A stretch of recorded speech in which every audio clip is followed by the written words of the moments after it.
Hey! Hello! Hope people are still around.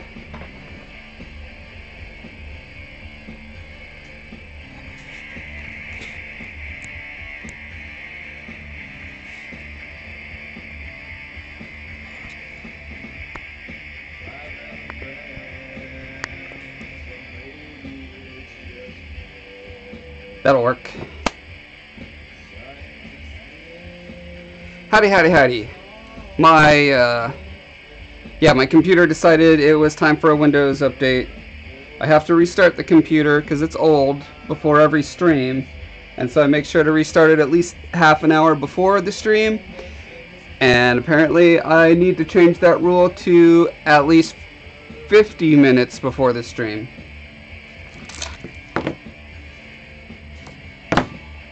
Got a packed night tonight, let me tell you. So I've got to, well, my plan is to get this thing assembled. I want to get 2 videos out by the end of the month. I want to get one out by this weekend, and then another one for the 1st with a couple of these Demon Hunter sculptures.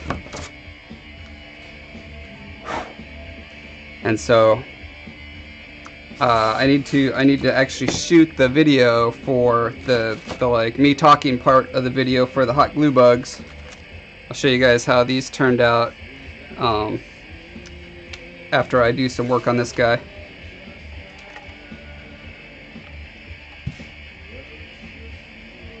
Alright, so what am I doing on this guy? I'm putting them together. What have I done on this guy?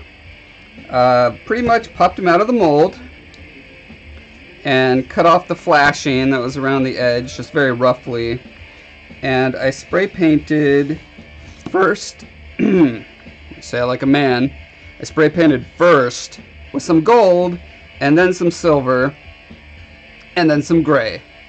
And the reason I did that is because I'm trying to reproduce whatever the heck this finish is supposed to be.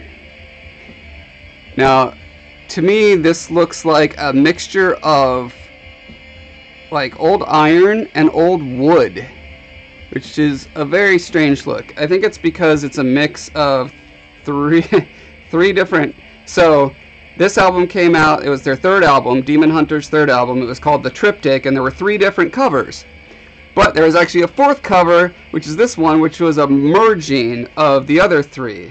So there was one that was like old, like wood with, I don't know, spiders or snakes around it, and there was one where it was like metal, and that was so each of them had a different animal and a different kind of surface treatment. And then this was like a blend of all of them, and this is what I'm trying to recreate. So I thought, since I cast the stuff in this translucent material, which I wonder if you can tell how translucent it is. Let me hold this up here. So can you see the little bits of like gold and silver kind of beneath the surface there? I think you can see that. So I thought it'd be cool to paint this like I normally would, but wear away parts of it so that you can see that treatment under the surface. That's my idea. It's all, you know, it's all experimenting at this point. I'm going to the Demon Hunter concert is on November 3rd, so I want to have this video up. I'm going to give Ryan, the singer and main dude of Demon Hunter, I'm going to give him this along with my card and say, yo, check out my YouTube channel and let me know if you want to sell my sculptures through your site. Something I've actually approached him about a couple times, but I've never had like a coherent plan of production. So maybe this time will be the time. And to be honest, I don't even know if I want to do it. It would be one of those things where I'd want to do a very limited run, because I don't want this to be my job. But I really like the band, and I know a lot of fans would love to have a sculpture like this. So yeah, we'll see.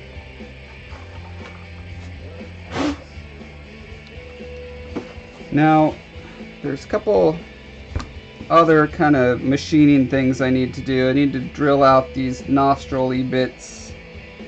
So I'm going to turn off the sound real quick while I do that. Don't want to blow your guys' ears out like when I speak in a British accent. So, stand by or sit by. The choice is yours.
Dottie says maybe the band could have some kind of contest where they can win the sculpture.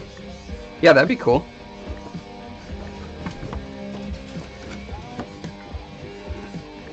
Let's see. Celine Fidel says you do the map design for Guild Wars 2, right? I am one of many people who do map designs for Guild Wars 2. It's a very big game with a lot of maps.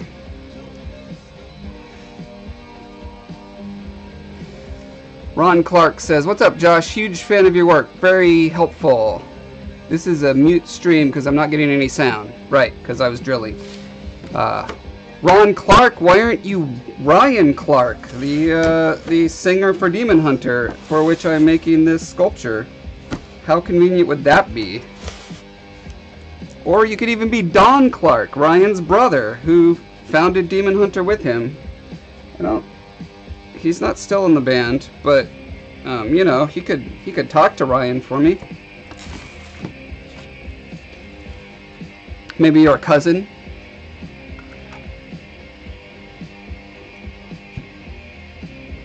Okay. So, one of the things I need to do, first and foremost, is I need to go in and fix all the places where I got all these bubbles on the surface, because one of the important things that's going on back here at the details, besides having my signature, my little logo, I have these little wormy, maggoty things crawling around, and they say important things, such as based on art of Dan Seagrave, who is the artist who painted the cover that I copied for this sculpture. I interpreted. I wouldn't say I copied it per se. Either way, as an artist, I think it's super important to give credit where credit is due.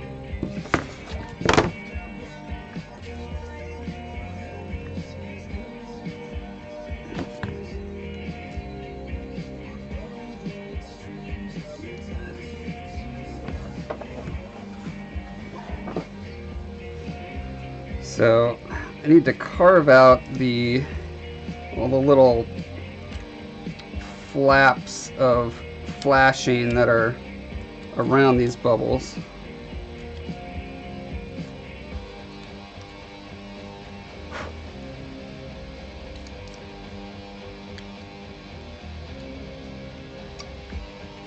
Now here's a cute little thing I did.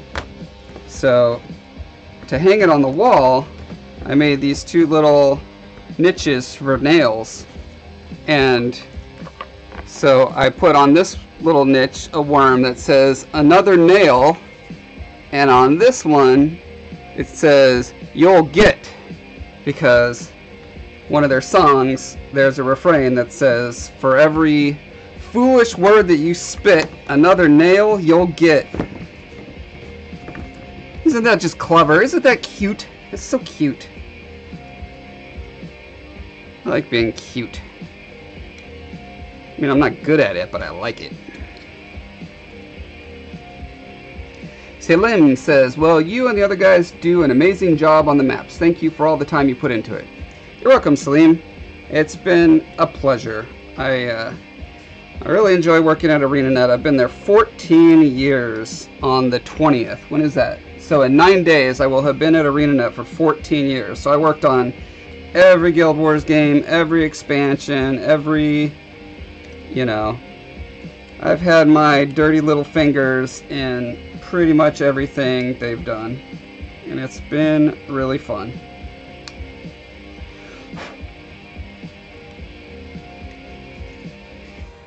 Ron says, no, I'm not that important, just a nobody artist from Kansas. Aw, nobody artist from Kansas. You know, that's a great backstory, though. You know, that's what makes a good backstory, is you come from an obscure place. So don't think of yourself as a nobody. Think of yourself as an awesome guy in you know, the incubation phase. I mean, I was homeschooled in a log cabin in North Pole, Alaska. And look what happened to me. I got crazy hair. That's what happened to me. I am really bad socially. Very awkward. That's what happened to me.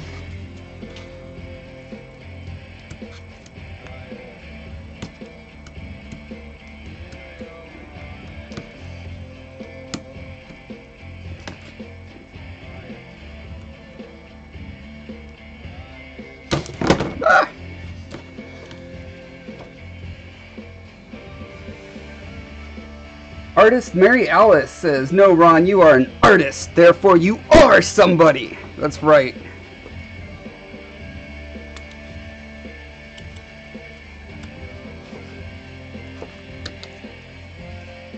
And by the way, hi, Artist Mary Alice. Welcome. Don't think I've noticed your name around these parts before.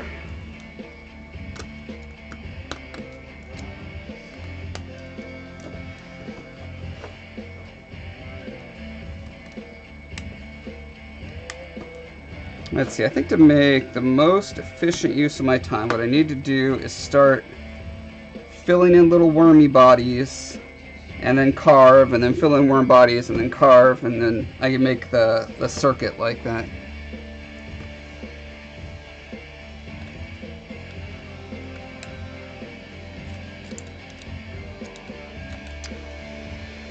Ron says thank you to Artist Mary Alice, and you know what? I am super happy that so far our little community on this stream has been nothing but delightful.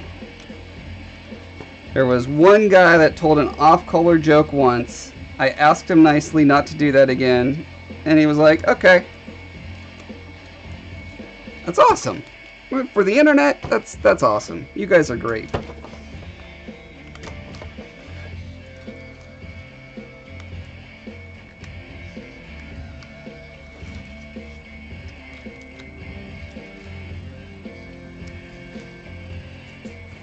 I don't personally have problems with off-color jokes. Well, I mean, I do when they're like blatantly racist or sexist or whatever, but I try to keep this channel, you know, because it's art-centered, so I want it to be family-friendly. I love that kids can watch it, and especially like kids with their parents. That is the coolest thing ever.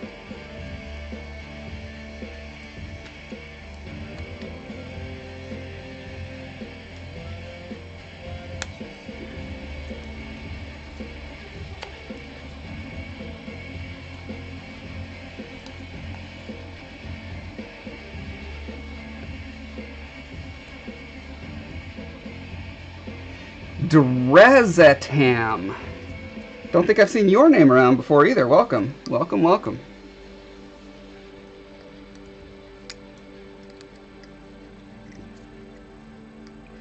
So because this whole part is the back of the sculpture and really not super important, I'm going to be using just steel stick. This is stuff you get at the hardware store. For like sealing pipes and stuff like that.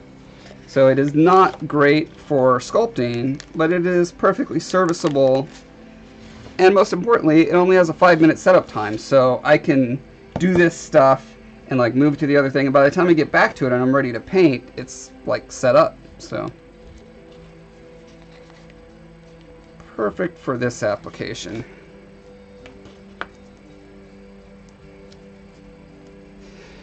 Ron Clark says, yeah, it's 2017. There's barriers for everything to not joke about. Yeah.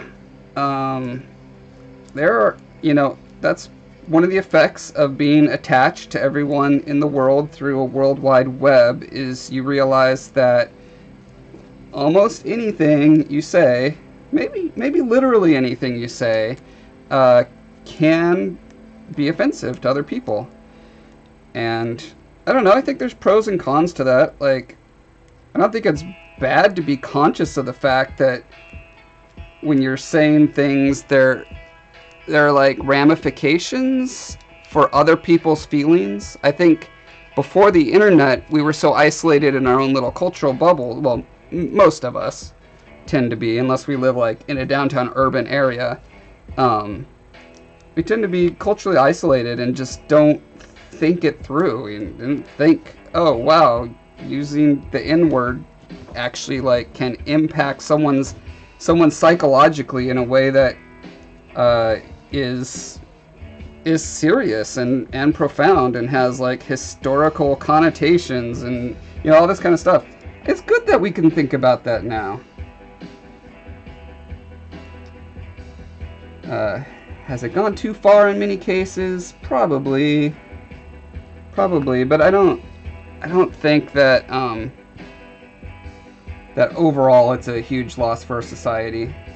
We'll see. We'll see if it gets to the point where there's like a totalitarian thought police thing going on, like seems to be happening on some campuses, which is disturbing.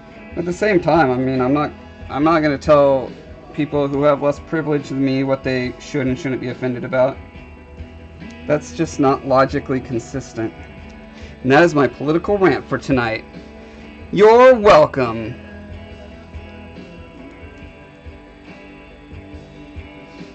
Freedom Panic says, found you via Guild Wars 2. Love when you're on. Love your work in Guild Wars 2, and now I'm into your art. Just jumped in, and I am super on board. Awesome. Thank you for jumping in. Thanks for finding me, looking me up. Thought for a second there you were going to say you are super bored. It's like, oh. I mean, this is obviously not for everyone. There are people who like watching how things, you know, the nitty-gritty of how things are made and done. And that's what art streams are for. You get to see the raw deal.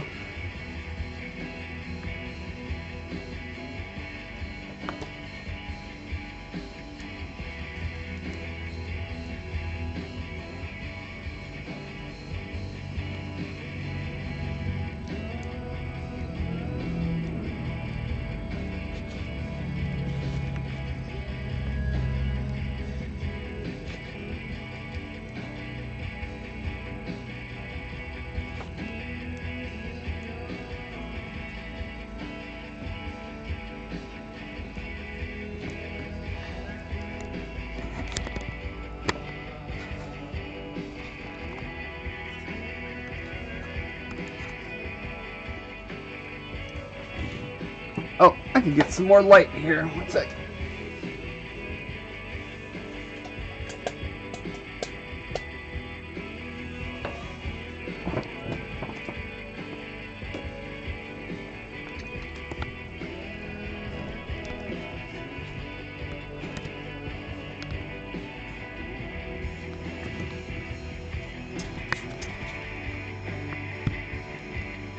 Ron Clark says, I recently branched into sculpting, and your series of 12 instructional videos really helped me set my feet on being confident to start.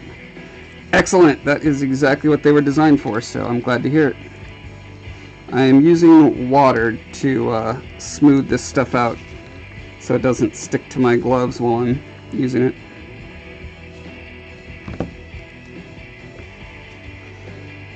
I'm starting to gear up for the sequel to that series, to do intermediate polymer clay stuff, so that's pretty exciting. Got lots of exciting projects planned for that.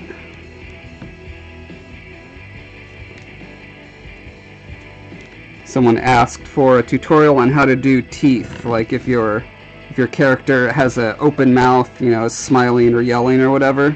So definitely going to do that for one of them.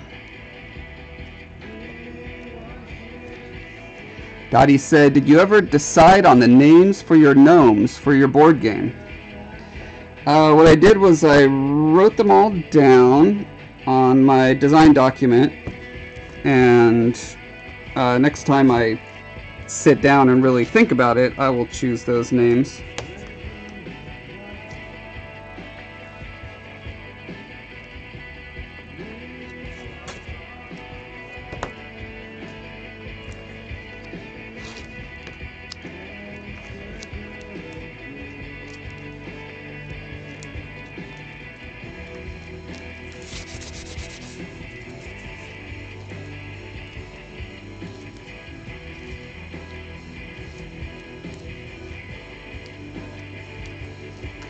Freedom Panic says, you have a board game?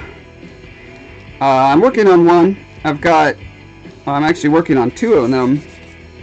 Both of them came about at work. We designers have designer training days, and often that will include a game jam where we break off into little teams of usually 4 people, and then we're given some kind of challenge. You know, design a board game based on an emotion that you pull out of a hat. And so I think we got embarrassment maybe one time.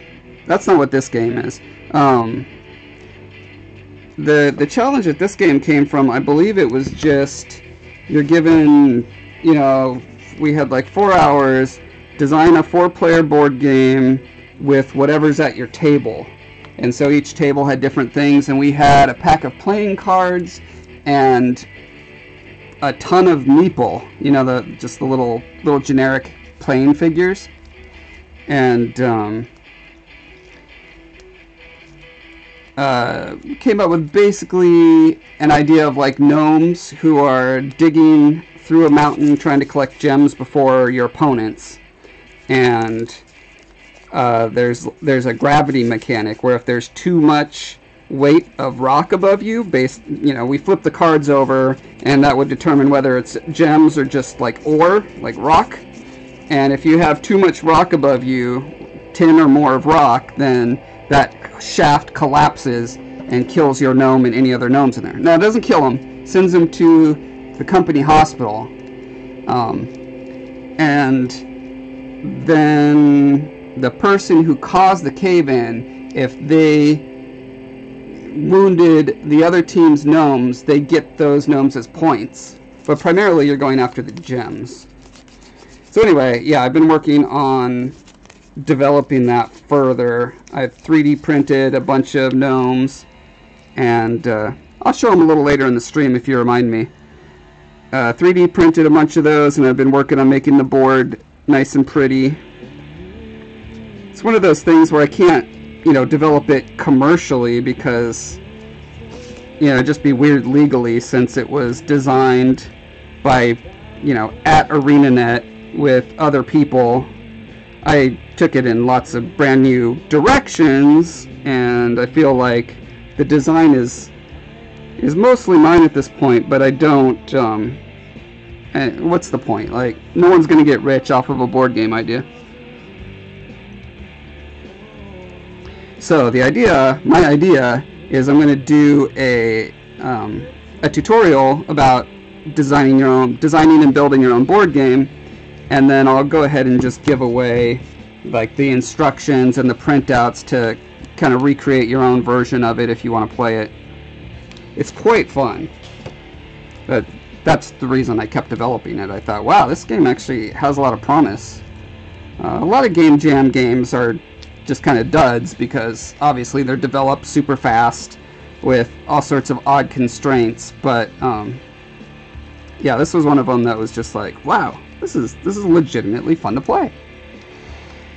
Ron Clark says, I've been using the Wish app to buy large quantities of individual fake teeth, which I think will be great to incorporate into a sculpture. I do not know what a Wish app is. What is Wish app? Individual fake teeth. Huh. Are they made out of acrylic or plastic or glass or what? Freedom Panic says, love the mechanics, love board games, wish I could play it. The tutorial would be super helpful as I'm trying to design one and hit a lot of board games, and the Game Jam sounds like tons of fun. Yeah, it is. I love Game Jams.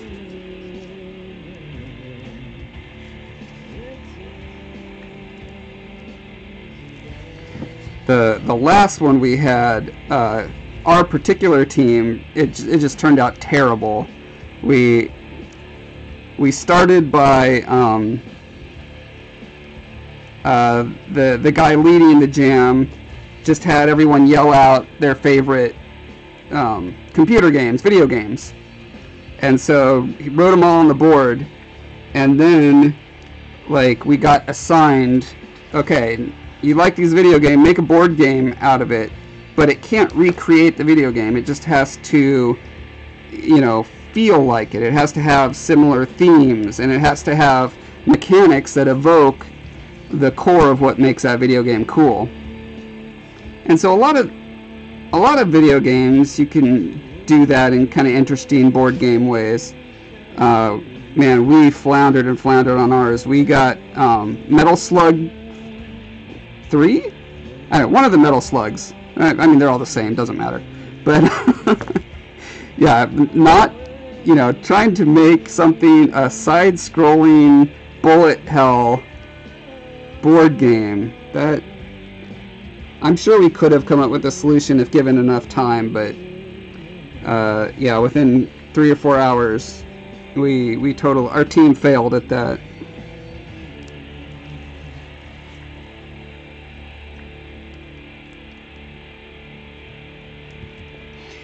Freedom says that last sentence did not come out right. Hopefully the sentiment made sense. About trying to design one and hit a lot of board games. I'm guessing what you mean is like you're examining board games to figure out which ones you like and trying to hit all those notes, like capture the feelings of the good ones.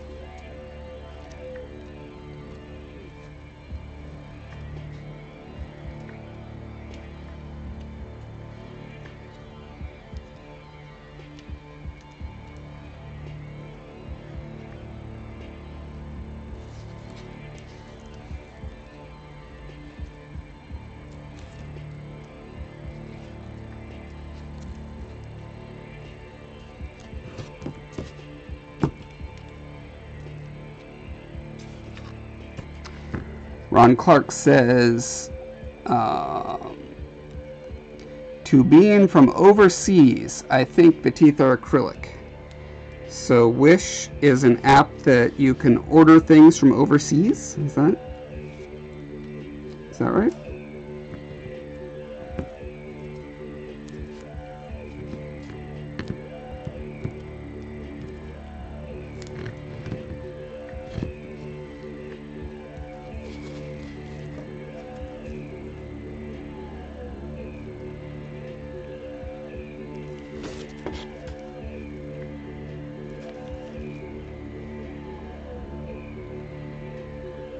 Yeah, incorporating weird things into sculptures is almost always fun.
Freedom says, yes, that's exactly what I meant. And what is the material? It looks like metal.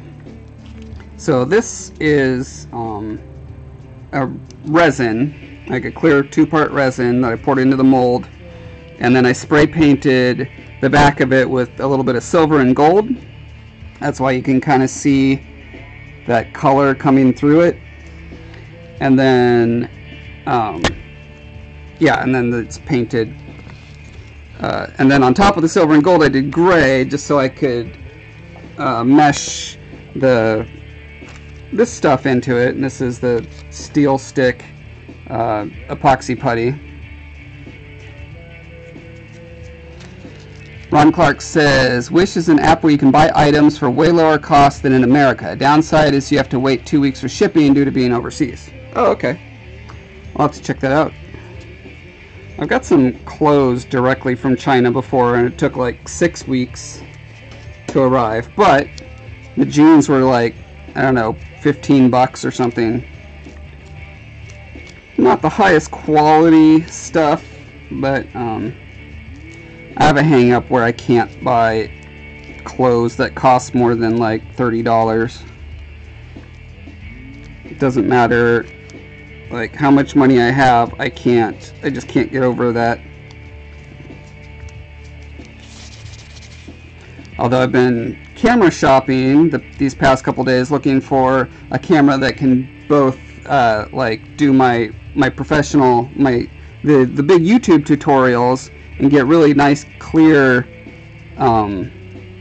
clean, crisp close-ups, but can also stream. And the camera I've been looking at is like $1,000.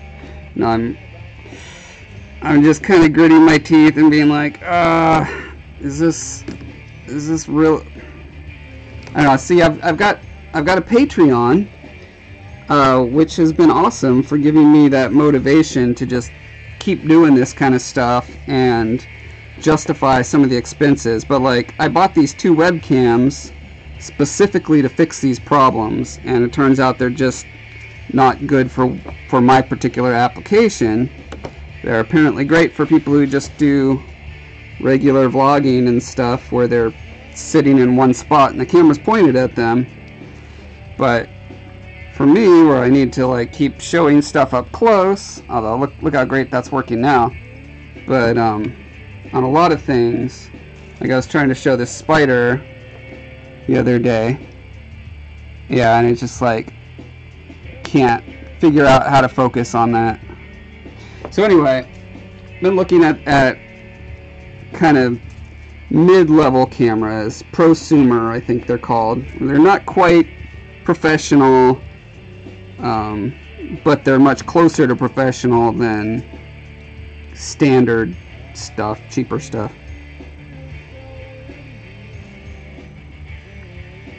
But I figure my $50 a month from Patreon, like if that keeps coming in, then it will only take 20 months to pay off the camera, assuming, you know, it doesn't grow or shrink significantly, which that is quite an assumption, but you know, it still gives me that little rationalization kick that I need to be able to make a purchasing decision like that.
think I might have to check out Wish app for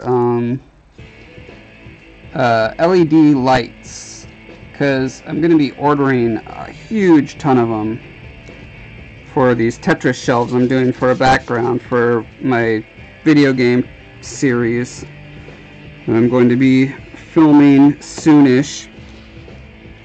I'm doing Tetris shelves that I want to have like be outlined with LEDs so I can like change their color, make them do all sorts of cool effects.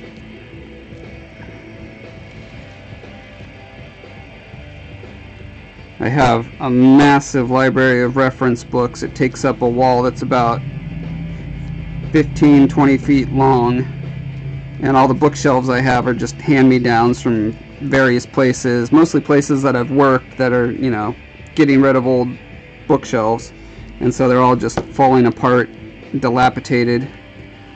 So I want to have something nice to display them. I looked at buying Tetris-shaped shelves, and they're all just like hundreds or thousands of dollars for maybe 1/10 of what I need.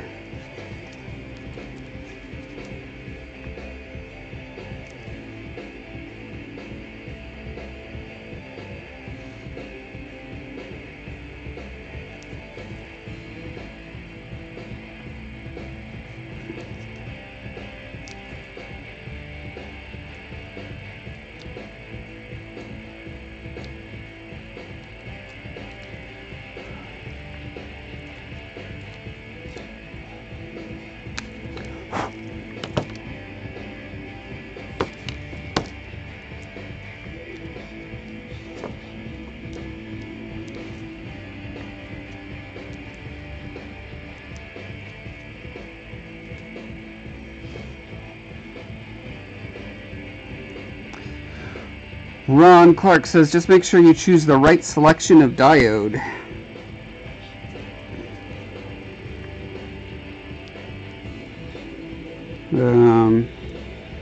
What does that mean? Like, what would be a wrong selection of diode? Diode is the actual little part that glows, right?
Ron Clark says, there are always multiple offers at different prices for the same item. The right selection of diode that you are needing.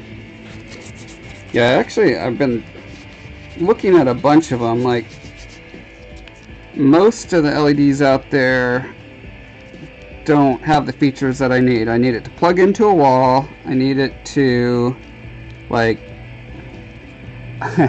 It would be really nice if they were spaced out in squares, essentially, because I would love it to look like each pixel of the edge of the tetramino, you know, was each one was glowing. Rasta, what's up, Monsieur Josh? Monsieur. How's it going, Rasta? You like my French? Did I fool you? Did I make you think I was really from France?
I really like what's going on in that area there.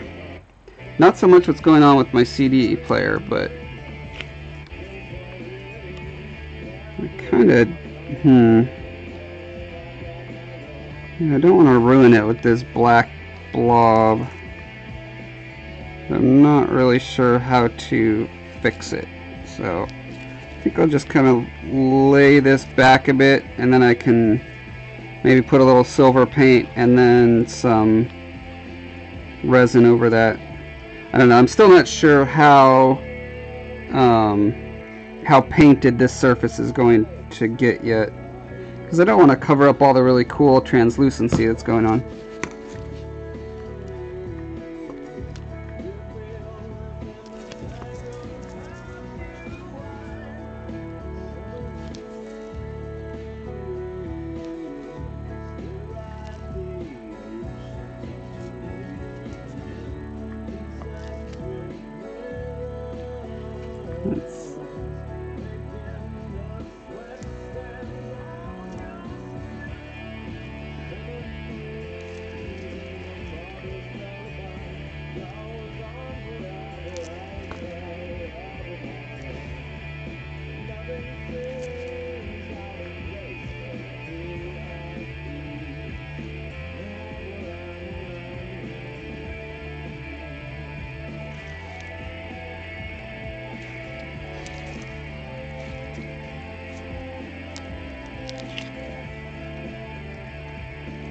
I think I originally made the sculpture of this piece in 2007, which, if I'm doing my math right, is literally a decade ago.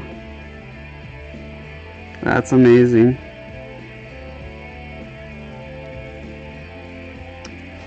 I remember, let me see, I have, here's the original. Alright. Yes, 2007. Man. I'm old, you guys. Dottie says, besides Demon Hunter, have you done art for any other bands? Yeah, I've done art for a lot of bands. You know, Dottie, you might like, if you go to my Facebook page, today I posted art from a band called Isley. Well, it was a contest for a band called Isley, where I did their, back then, which is probably around 2007, I don't know, they were very young, like probably still in their teens, and so I made them as these cute little kind of doll-like characters.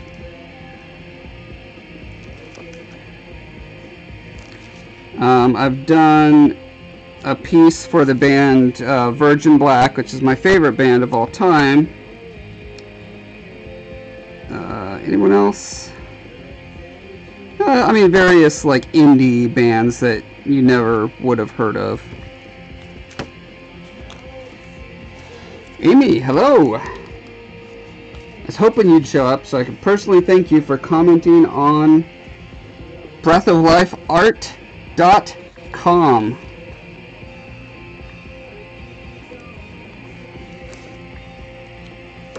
That's very kind of you, and also for editing your post and moving it to the place after I fixed the problem. Because I am not the best web keeper, you guys. I did not build everything exactly properly.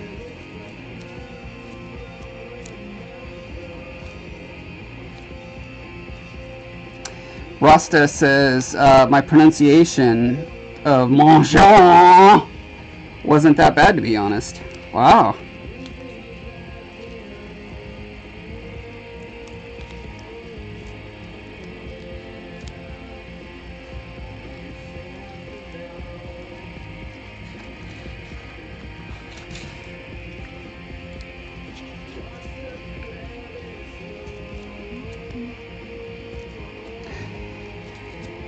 If any of you guys want to go on to breathoflifeart.com and check out the creatures that I've been designing for my world of Talifar and comment on those, that'd be super awesome and useful.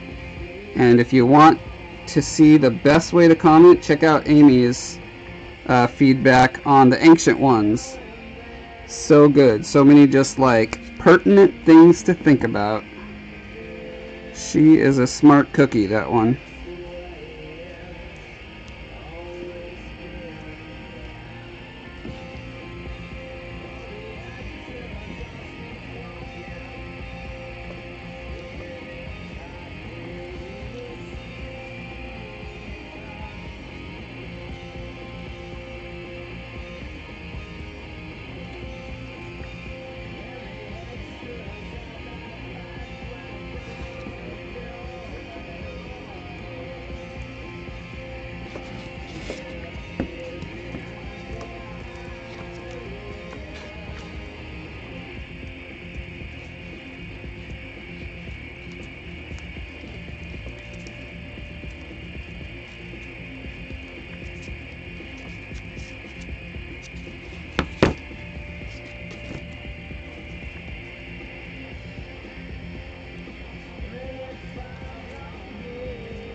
Amy says, you're welcome, it was my pleasure. I don't know if I'll get the time to look through a lot more, but it will be placed in my list of things to do. And thank you.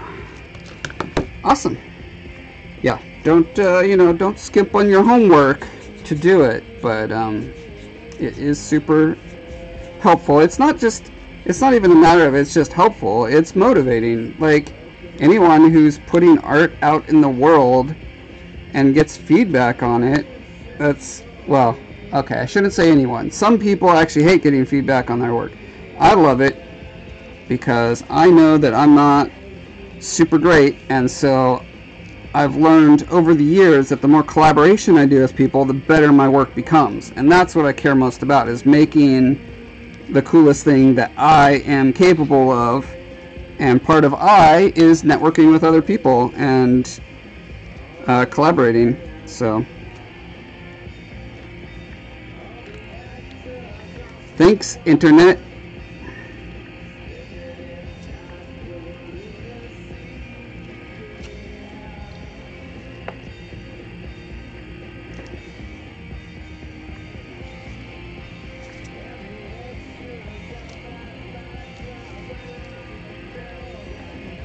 Okay, let me make sure I got this guy's name right. Dan Seagrave. S-E-A-G. Okay, literally just grave. Perfect.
Alrighty.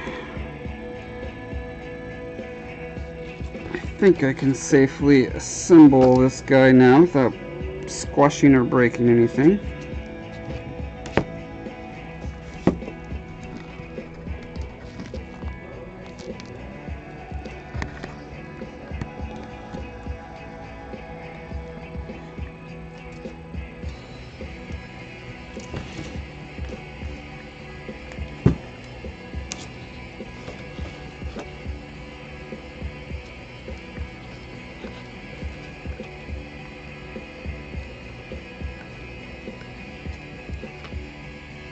Oh, got a bubble in there.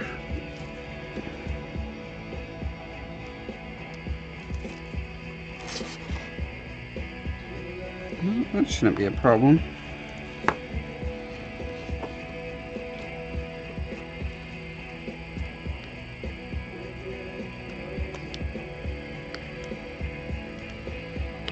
Yeah, this should fit together perfectly like a jigsaw puzzle. But because when I was casting it, I had some areas where I had to make vents to try to minimize the bubbles. I messed up the interface between these two parts.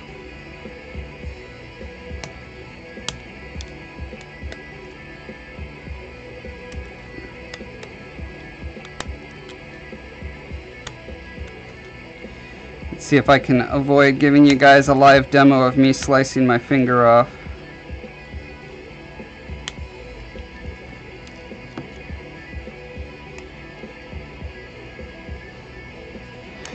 Demi says, "Yay! It's 7:22 a.m. here, and I made it. Haha! Ha! Good job, Demi, and welcome. Good morning. Hope you don't have anything important to do besides watch me not cut my finger off."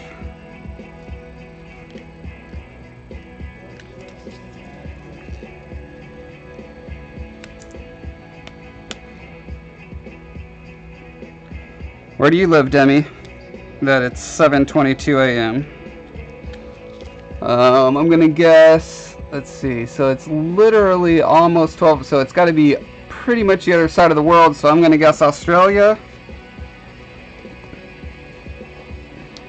Zednek Boral says, don't slice your finger off, it hurts. I don't know if I believe that. I mean, don't you think maybe that's exaggerated? That's just Big Finger trying to get people not to express their freedom of finger cutting offing.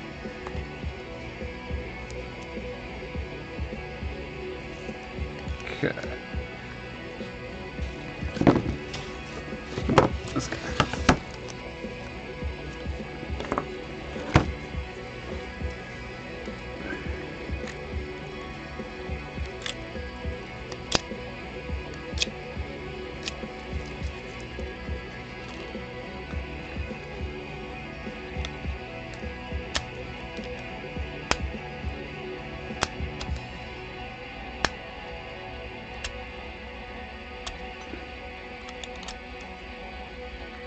That reminds me of the last episode of the Orville, which, if you don't know, is pretty much the highest budget fan fiction version of Star Trek: The Next Generation that has ever been made. And they're doing the old thing, you know, where Data is learning about what humor is, except in this case, Data doesn't have a face. You know, it's just some other generic robot guy. And for a practical joke, you know, someone plays a practical joke on him by putting Mr. Potato Head facial features on him. And then they're explaining what a practical joke is, blah, blah, blah. And so he gets back at the guy who did the practical joke on him by surgically removing his leg while he was sleeping. It was pretty good. I'm actually enjoying that show despite myself. I did not think I would, but it has its charms. I think mostly just because it follows the Star Trek: The Next Generation formula almost exactly. So it's almost like a reboot. Demi says, good morning, I am on the island of Cyprus, Mediterranean, and getting ready for work. Whoa, you're actually on the island of Cyprus? That is awesome. I mean, I don't know if it's actually awesome to live on an island, but I mean, it's beautiful from all the pictures I've seen.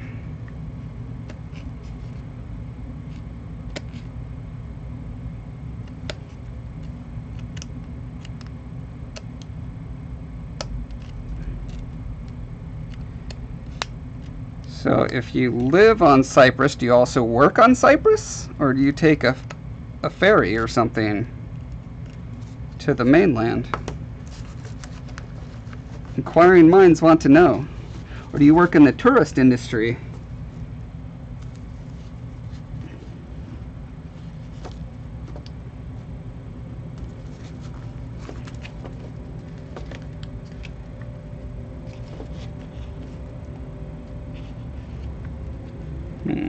Come on, you can do this. You can fit. Why are you not fitting? Cut that down.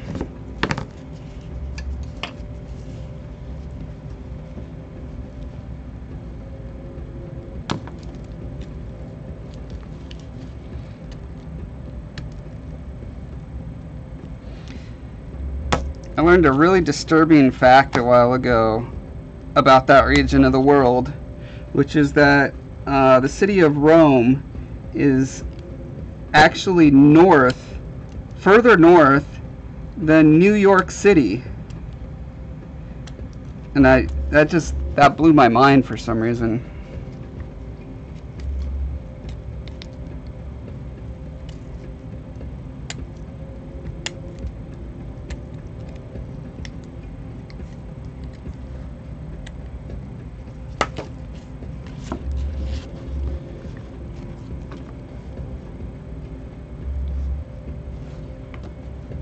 Okay, this is causing the problem.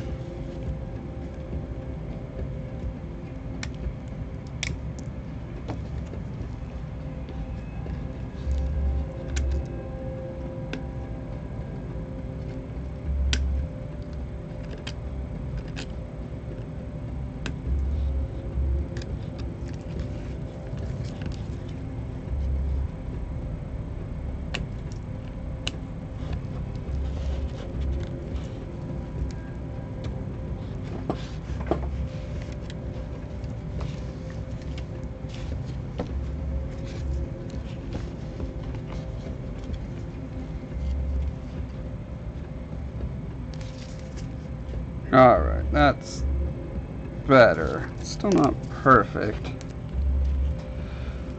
Let's see, how can I make you perfect?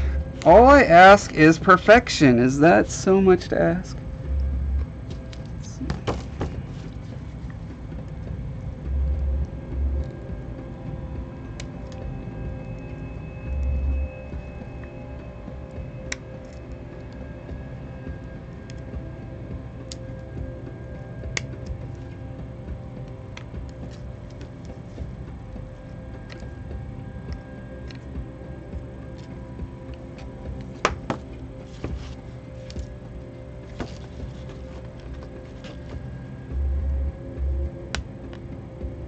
Oh, is that it? Did I get it? I feel like there's just one itty bitty flap somewhere that's keeping it from sitting perfectly, but I can't. You gotta find the inflection point.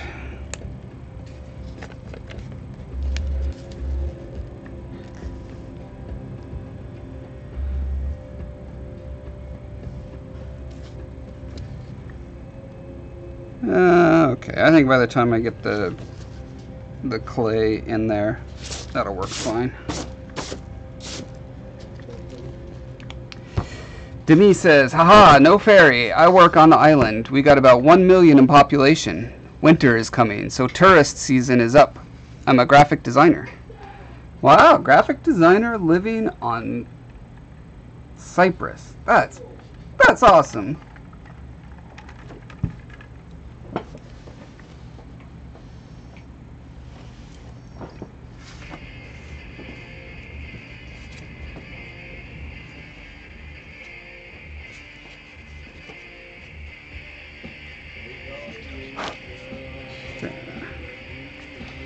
Now, this one.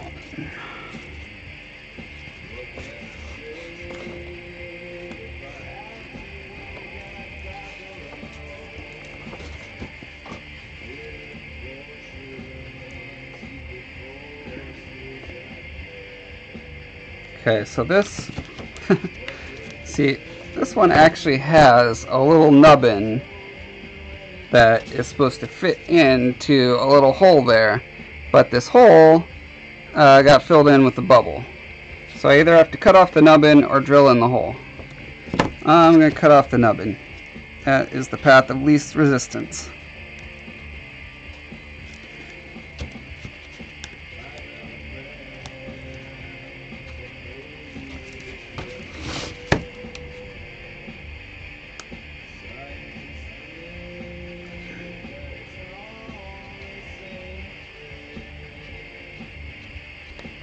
A million people living on Cyprus?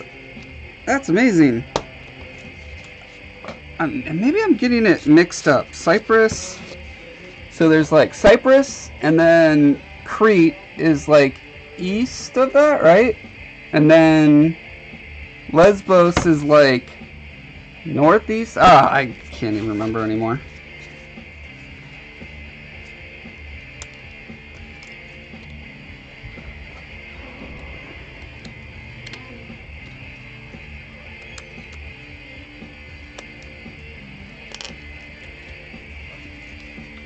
Amy says, it's interesting that winter would be a larger tourist draw than summer. Maybe trying to escape to a warmer area? Like geese. Yep. Geese in Greece.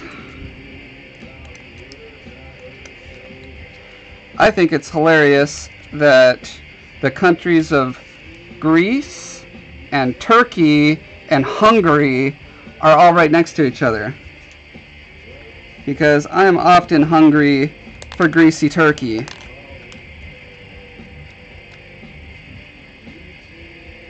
I would put them together on an Italian sandwich.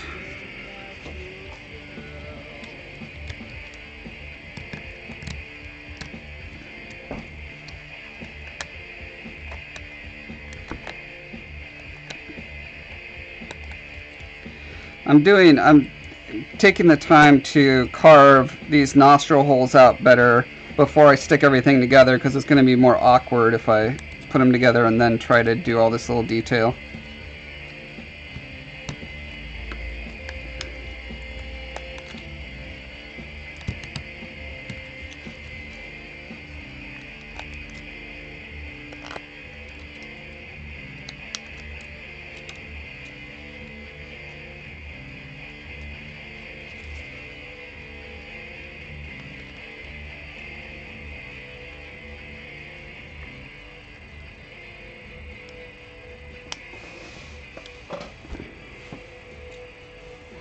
Green, you're here! Hooray! Glad you can make it.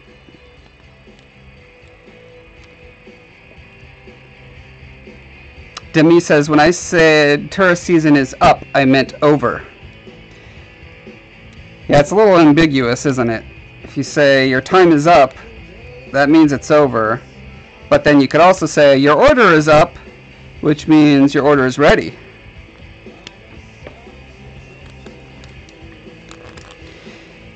Ambiguous English is ambiguous.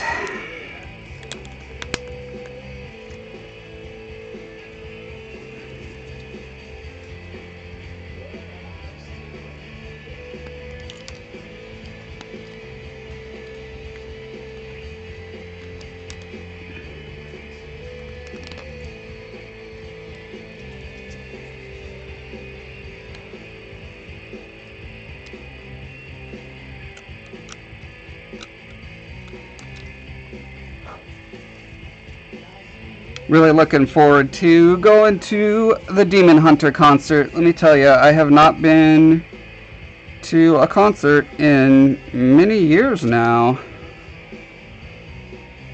My favorite bands have not been through the area much. There's probably a big reason for that. But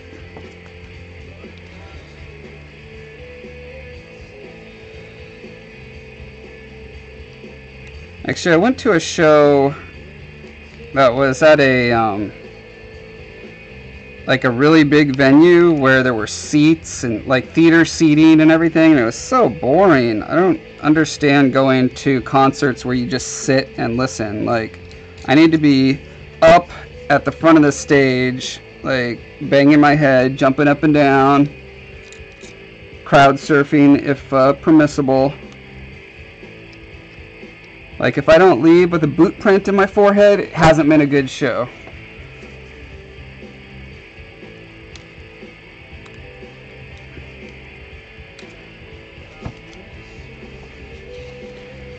Well, it seems like, I don't know, that the last couple times that I went, I felt like I like shifted into dad mode, where, because there's always like a group of 5 or 6 14-year-old girls that are like 5 foot tall right up front, and then right behind them there's all these like massive 6 foot tall 300-pound guys just like thrashing around wildly, and it's just super dangerous. Like, they keep slamming into the back of the girls' heads and stuff, so I always end up like a linebacker. I'll just like stand between the girls and the guys moshing and just kind of like be a human meat shield there. And that's kind of become my designated role at this place. So I don't know what they do when I'm not there. Maybe other dads go and do the same thing, or maybe those girls just get concussions all the time. I don't know.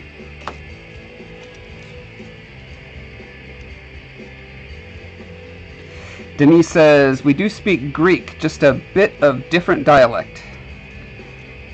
Yes, I mean, typically islanders off of a mainland country tend to have slightly different dialects.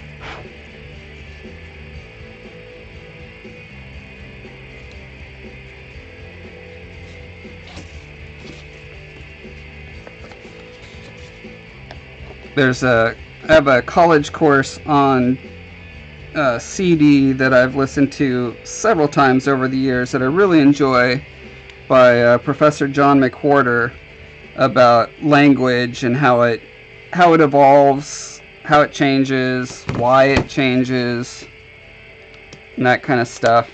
It's really fascinating, like how pidgin languages are formed, and how languages like erode over time. Like the vowels usually soften, and like what sounds tend to turn into other sounds. Language is very fascinating.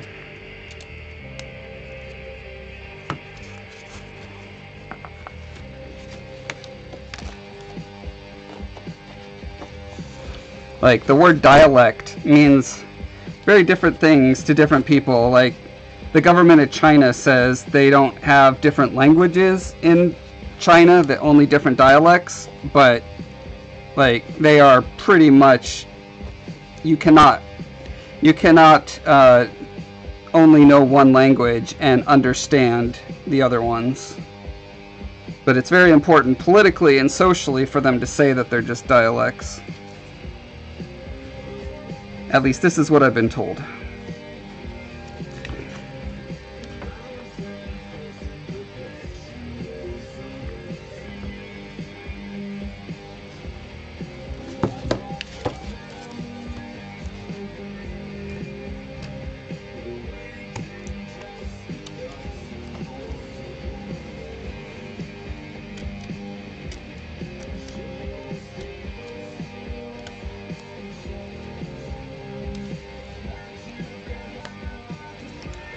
So Demi, were you born and raised on your island that I can't remember the name of now?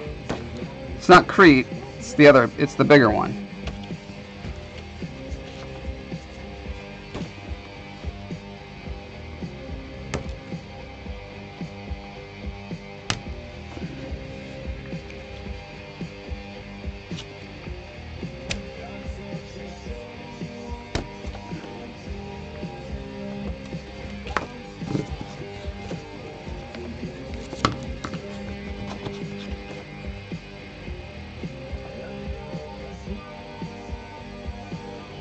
Yeah, this one's running into the same problem where it's just, there's a big gap there for some reason.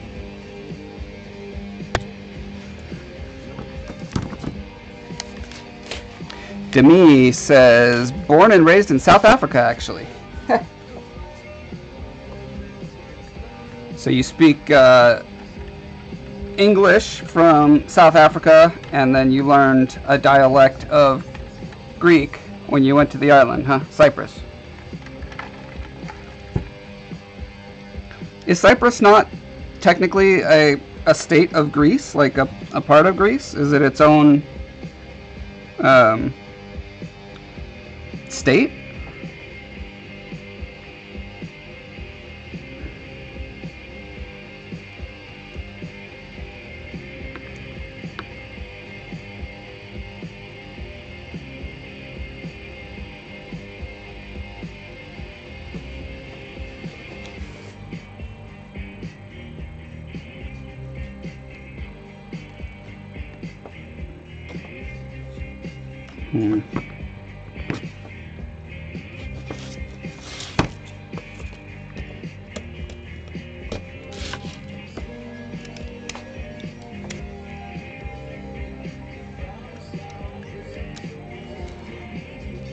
Amy says, I can't understand a word of Cantonese. I will recognize some sounds, and I think I know what they're saying, but not enough to form anything meaningful. I know Mandarin. Yes, that confirms what I was told. Rasta says, geez, you can speak Mandarin? Isn't it one of the hardest languages to learn? Well, I imagine it's not hard if you were raised with it.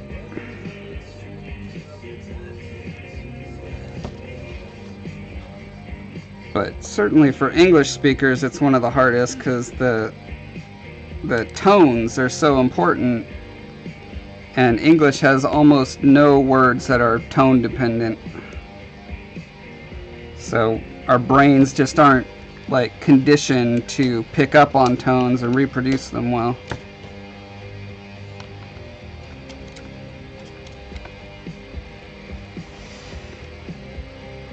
Demi says, nope, independent, our own little country. Ah, wow. I totally learned something today that I should have known. I probably did learn it at some point, but I managed to forget it. So, that's awesome to know. Cyprus is its own country.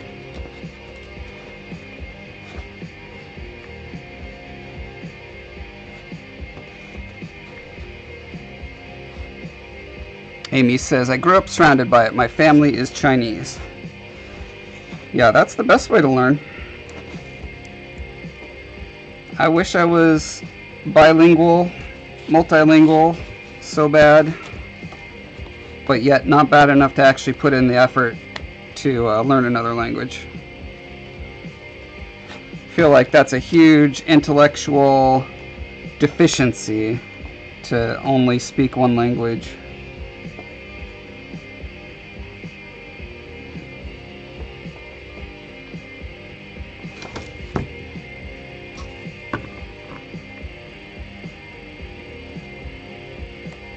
Not in the sense that you're stupid if you don't speak multiple languages, just in the sense that the process of knowing multiple languages surely conditions your brain to think more dynamically or something. I don't know. I have my guesses, but which are based on absolutely nothing. But they sure feel right to me, so I'm going to just say them like they're true.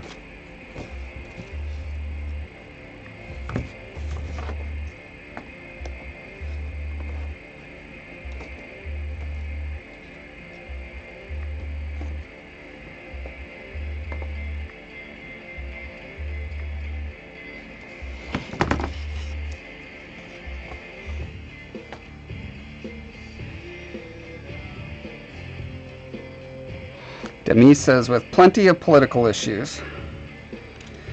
What? Your country has political issues?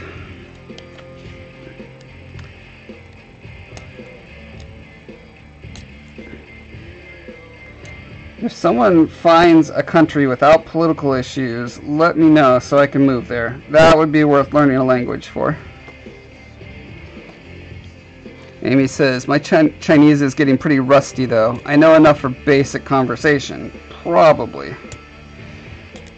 Yeah, language seems to be a use it or lose it kind of thing.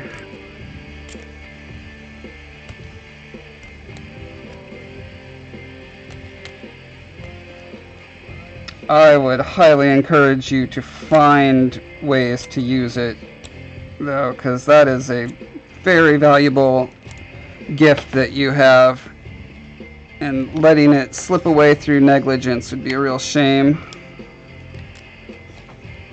Not telling you how to live your life, I'm just telling you how to live your life, so that I may vicariously feel like I've done some good in the world without actually doing any good in the world.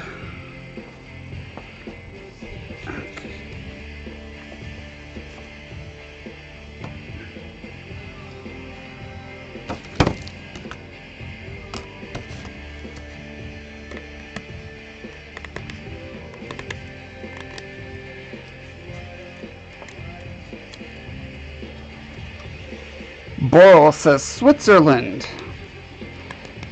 Really, Boral, you're going to claim that Switzerland does not have political issues? I mean, I know they're neutral and all, but I can't imagine that internally they are without political shenanigans and buffoonery.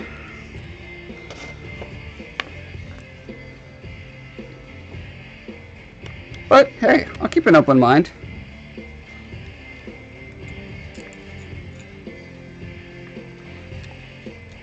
I do enjoy Swiss cheese and Swiss chocolate.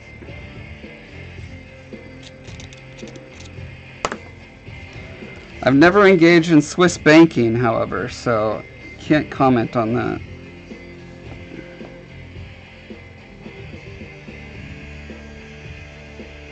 Alright, I think I'm just gonna say that's good enough at that point.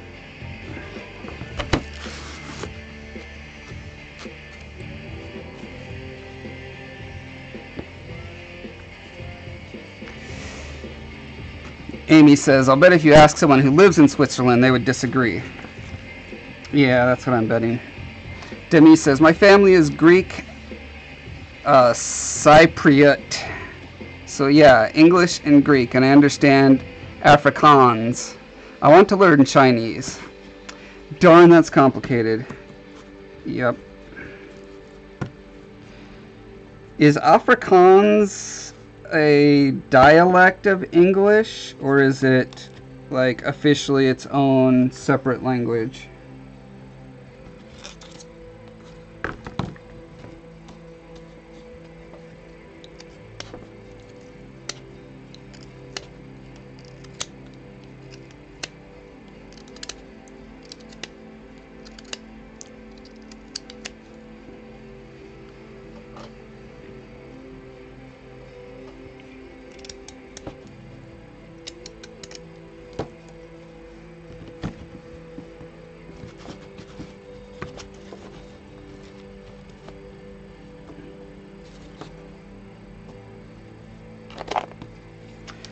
This is so frustratingly close, but every time I think I've figured out why it's not setting properly, it still doesn't work.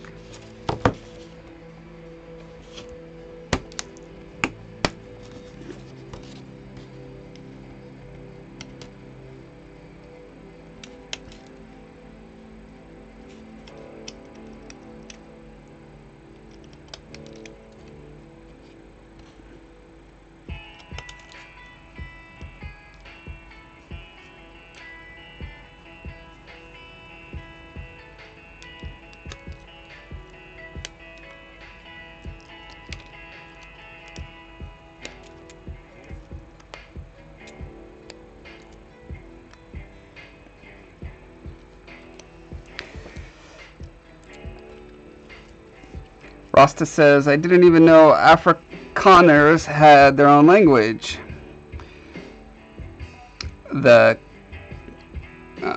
Amy says, I'm learning Japanese in school currently, and we are getting into the part with Chinese characters. So much fun. Japanese is what I tried to learn in high school while I was being homeschooled in a log cabin in Alaska. And, learning by correspondence and tape is not ideal.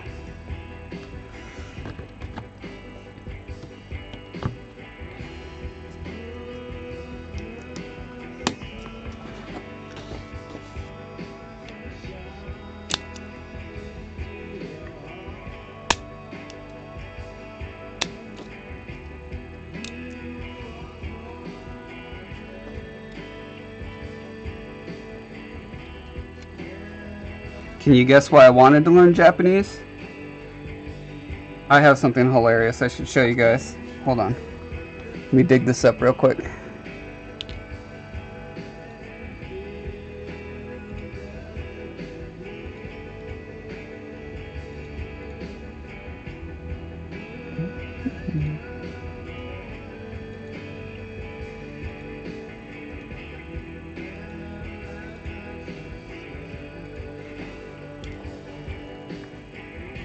Alright, you guys check that link out for some awesome 15-year-old Josh action. There's this magazine called Nintendo Power. It is no longer in business, but back in the early 90s when I was a teenager, I was totally into it, and I kept sending them letters and art and stuff, and I finally got published one day in their magazine. It was very exciting.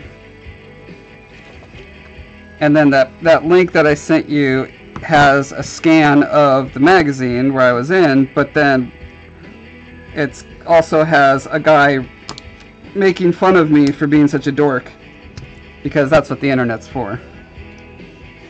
I think it's pretty hilarious, but my mom was offended.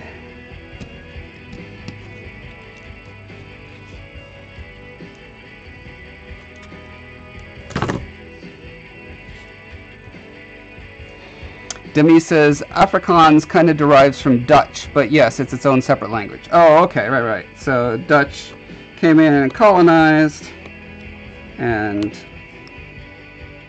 the oppressed people probably were forced to learn it, and they didn't learn it very well, so it kind of has its own structure and mixes with local languages, I would guess.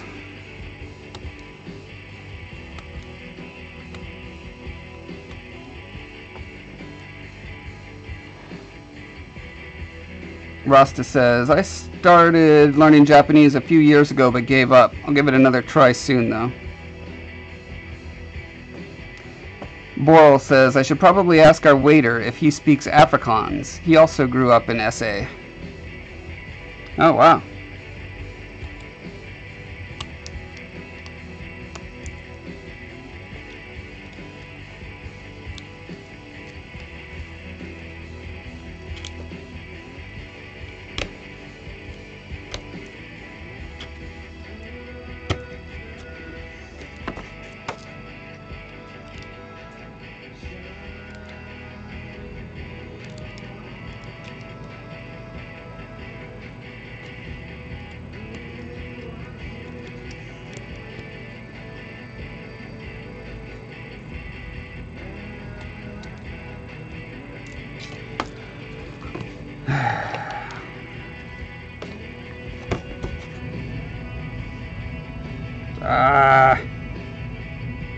Come on.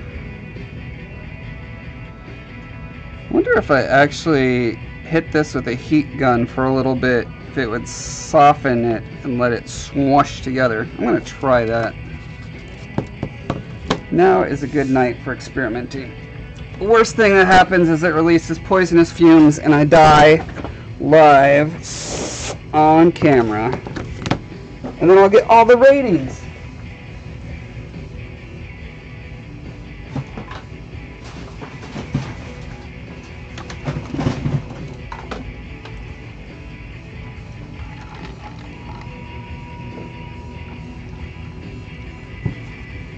Amy says, oh my god, that's amazing.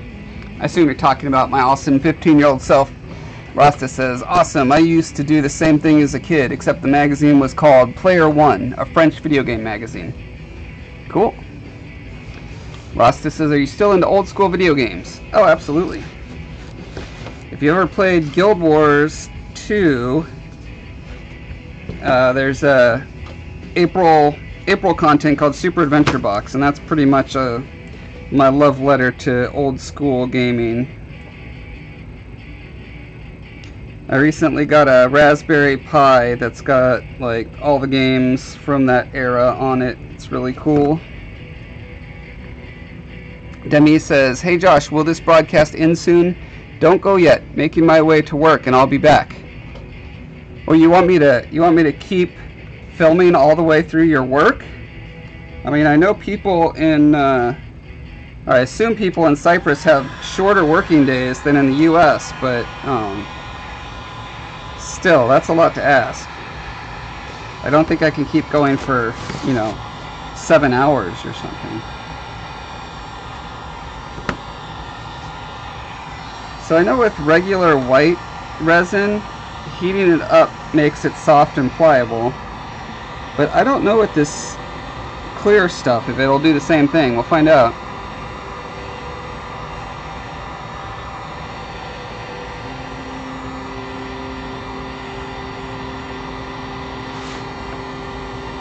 Oh, are you saying, Demi, that you're going to work and then you're going to turn on the stream at work? Is that what you're saying? Instead of working, you're going to watch me working? You'll be driving. Okay.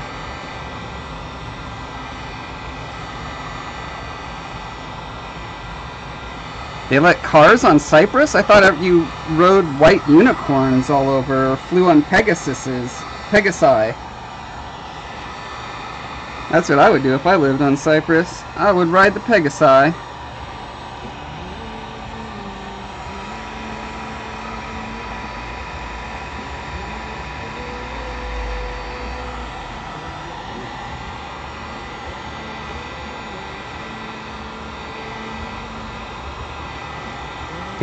Debbie says, if you want to stay on for 7 hours, I'm down for it. You know, one of these weekends, that's probably going to end up happening, to be honest.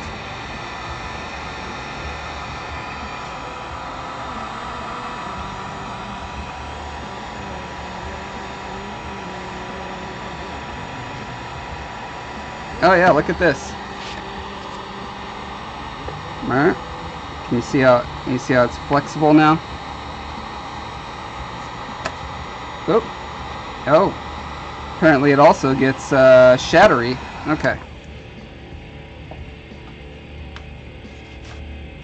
Let's see if we can jam these together better now.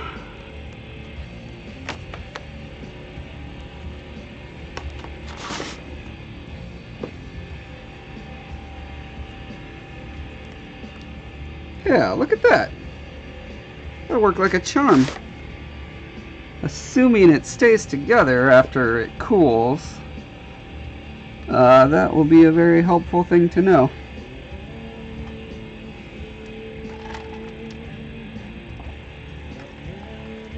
And you're looking forward to a 7-hour stream?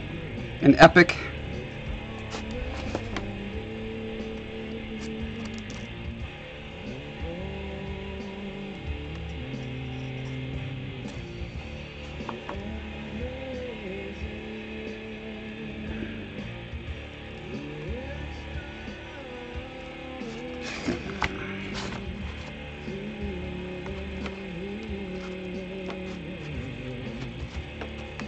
Now the important thing, can these both attach well and stay flat and together at the same time?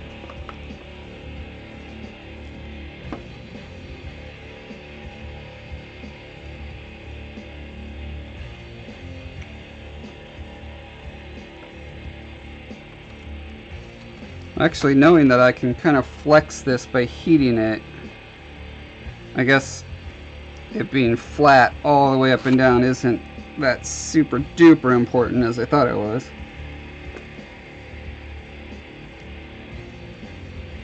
Alright, so I'm going to use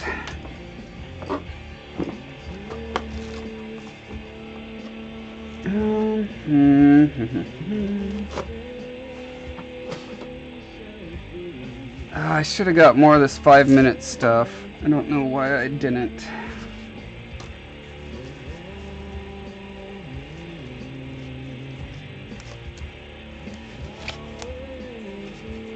But what I can do is mix the 5-minute with the 20-minute, and it'll just get, like, you know, it'll dry faster or harden faster than if I use just the 20-minute. It just won't be exactly as strong.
Rasta says you are already using polymer clay at 15?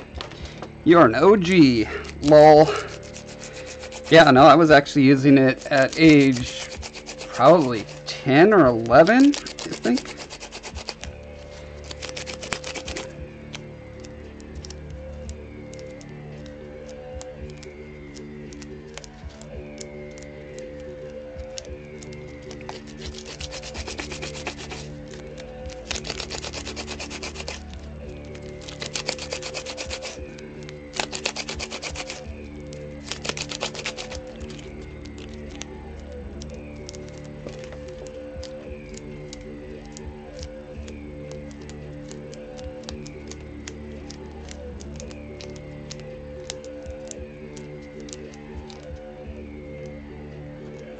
think what I'm gonna do is super glue just to kind of tack it in place.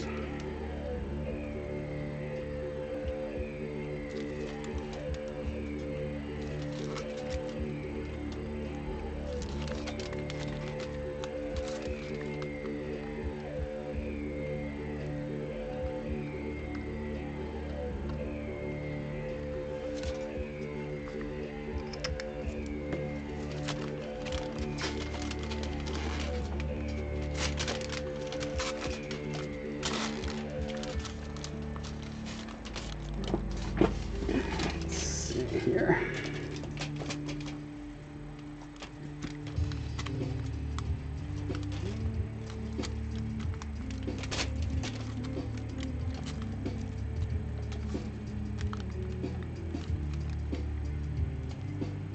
It's weird, the resin is actually still pretty warm.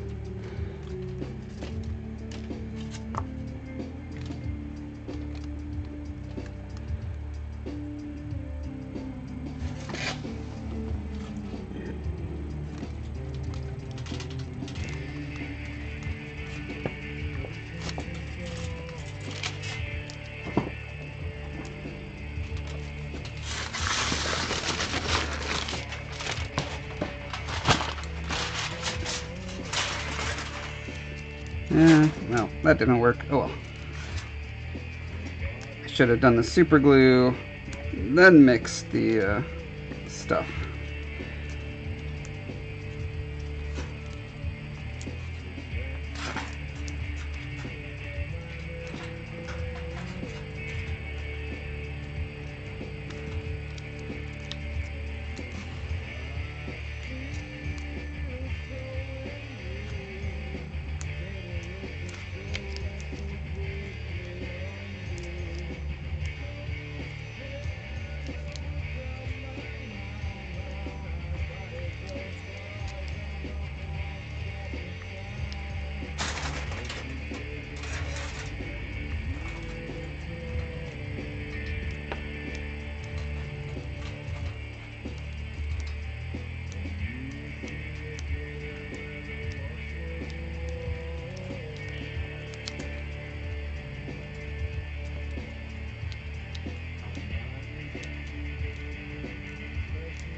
Alright. I think that's good to hold that for now.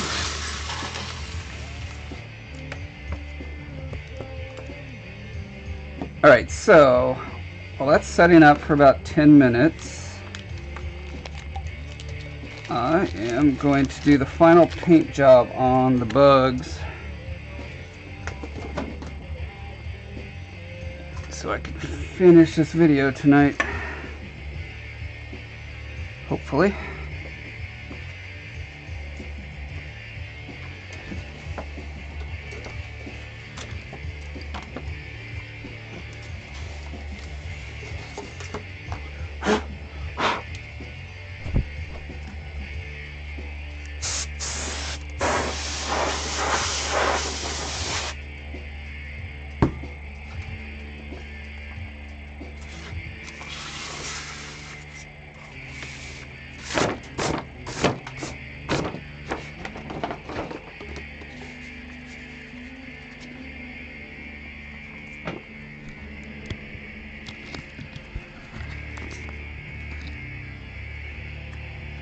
Alright, so these are the guys I did with the clear, you know, clear-ish hot glue, regular hot glue.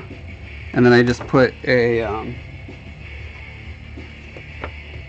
this stuff, a shade on them. Rasta says, I'm pretty sure you can find some English-speaking employees at Nintendo company by now. But most Japanese people have a very strong accent. Their English is kind of hard to understand. Yeah, I actually have friends who work at Nintendo in Redmond. I have a friend who worked on the translation for Breath of the Wild. Here's, let's see, the old one using black. Here's a newer one. And I sprayed him with some, what was it called? It's like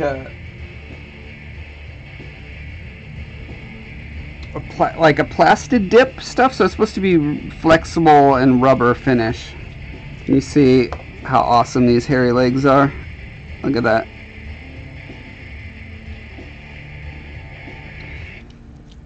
So I want to do some coloring on here to give them a scary, you know, that kind of design. And then let's see, this one I did without any wires in the mold, so it's like just hot glue, and then I used a flame and just held it under the legs until they started to melt and droop downward. That was a very delicate operation, but it worked out all right. And then these are some of the original centipedes I did in the first gigantic mold.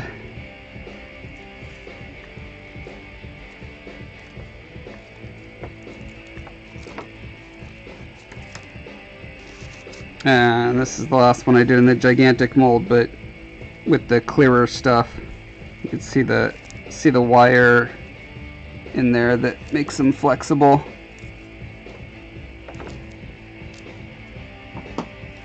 Need to bend his legs in some cool way. I left them out like this so I could paint them and get them kind of red toned as they go outward.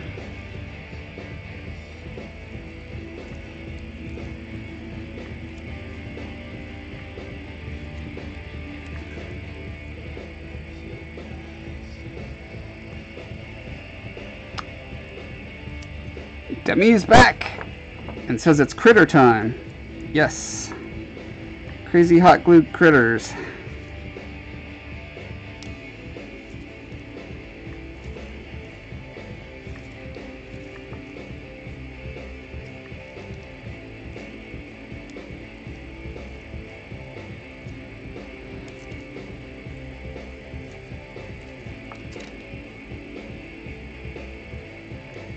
And you have a short commute to work. I guess that's part of living on an island, huh? No traffic at 8 in the morning?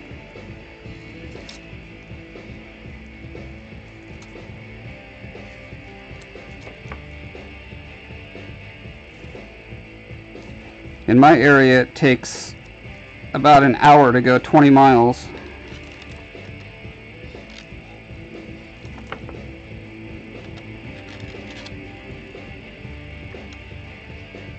But that's because I live right next to Microsoft, Amazon, Nintendo.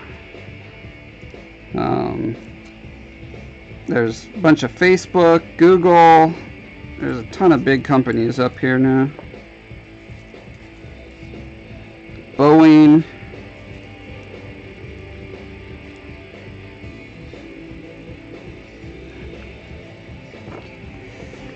Rasta says, man, these spiders look awesome. Thanks.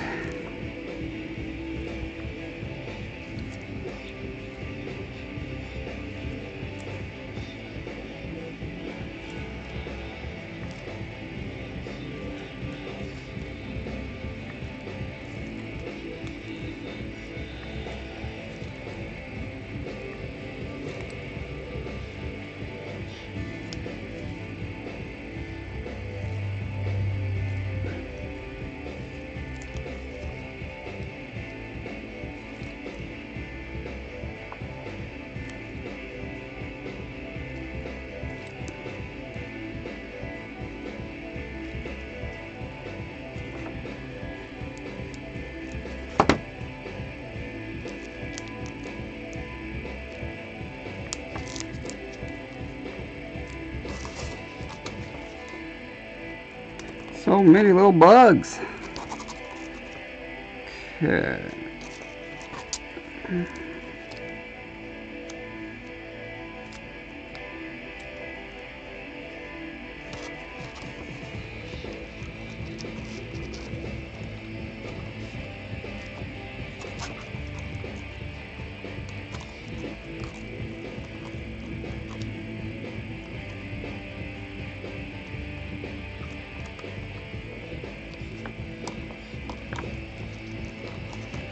I love the way when centipedes walk, their legs move in waves. Like the one that goes up is like boop, boop, boop, boop, boop, boop, boop, boop, as it goes. It's really cool. Alright, so on this guy, just gonna do a sepia wash.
Tried to attack me.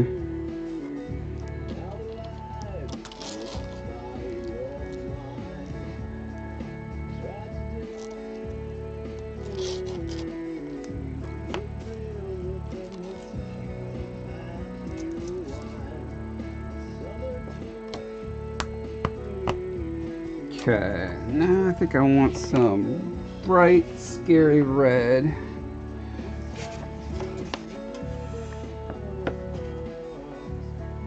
Demi says, I'm lucky I'm pretty close. I work in my hometown about 10 kilometers or kilometers away from my house. So 6 miles? Nice. It's very fortunate.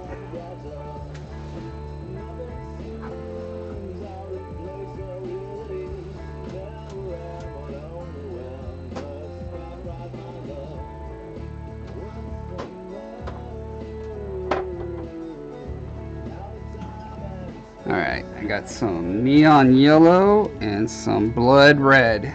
Good colors for scary bugs.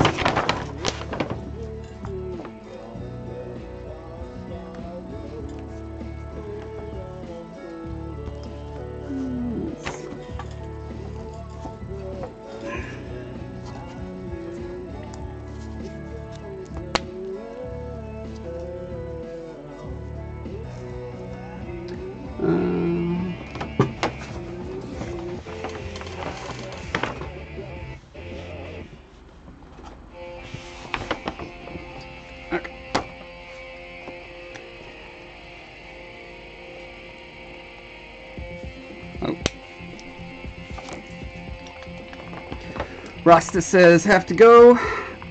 See you later, Rasta. Thanks for stopping by.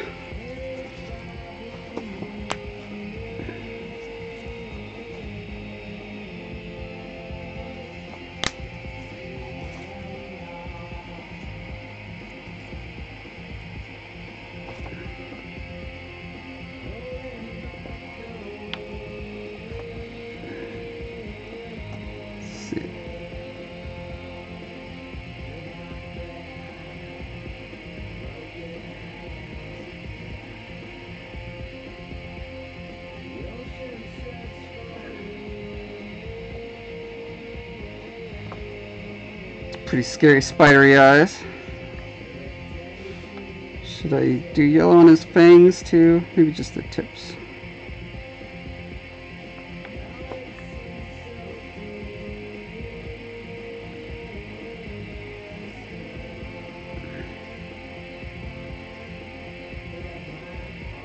Trying to do a vaguely skull-like design.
This is like a nuclear spider.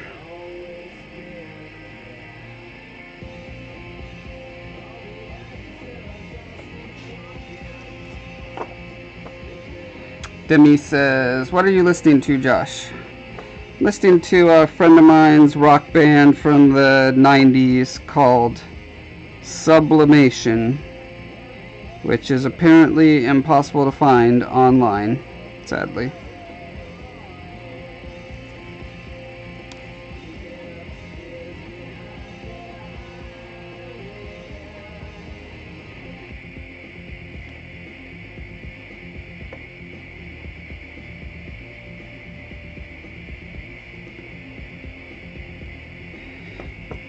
Alrighty. Dig it. I think that's better colors for a centipede, though. So let's do some scary yellow on a centipede.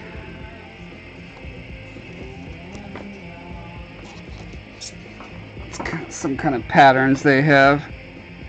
Looks like they have knuckle colors, like on the edges of their segments. Some of them have racing stripes. Some of them are just kind of not colored. Well, they don't have patterns on them. So I can do pretty much whatever I want. Let's see. I think I'll do this one with the segment lines. Let's see how that looks.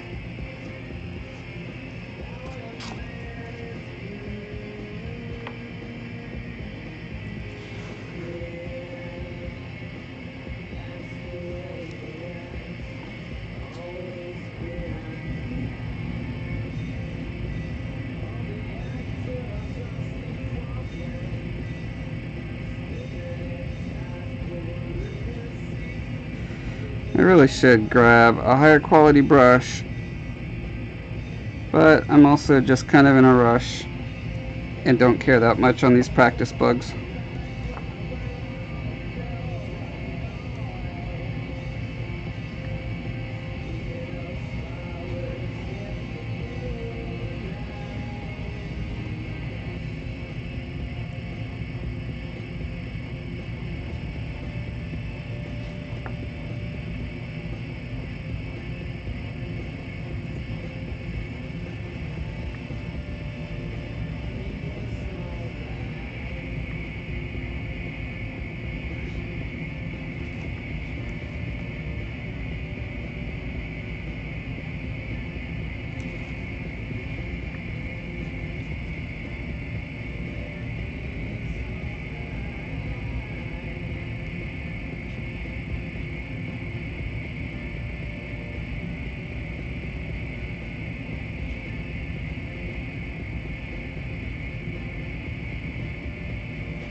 Demi says, sounds great, would definitely listen to this while working too. Yeah, I love their chill groove. It's great for just buckling down and doing repetitive work.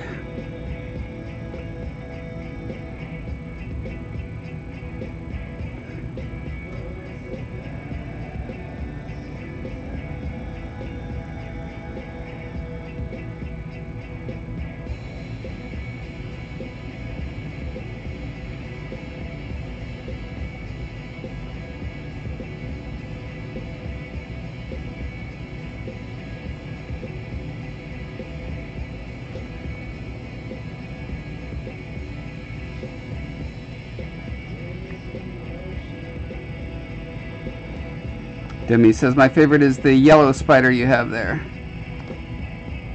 Amy agrees. Looks super realistic. You think so? I wouldn't go that far, but it is fun looking.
Groovy. Okay. I'm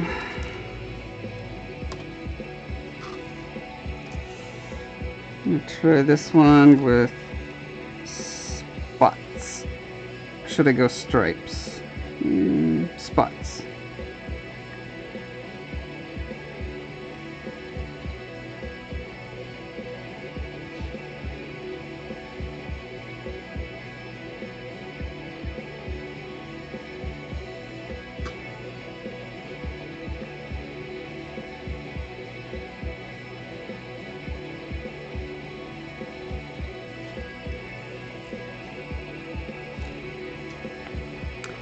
Dottie says, I need to get some sleep. Good night, everyone. Good night, Dottie.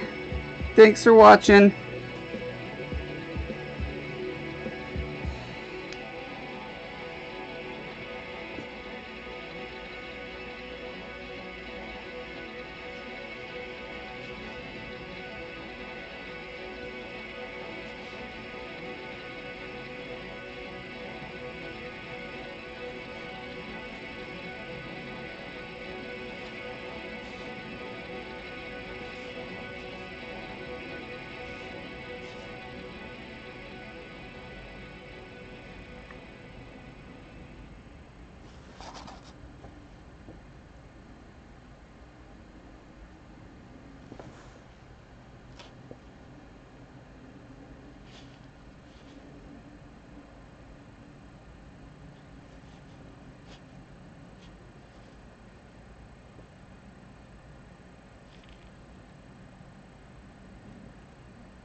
Do some touch up to brighten up some of these parts.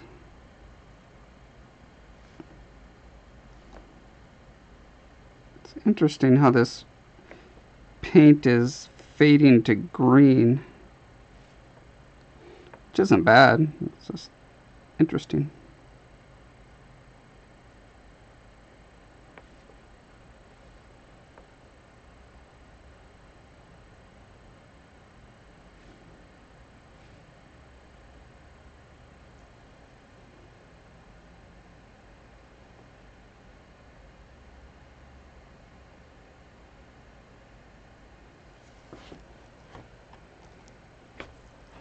Alright.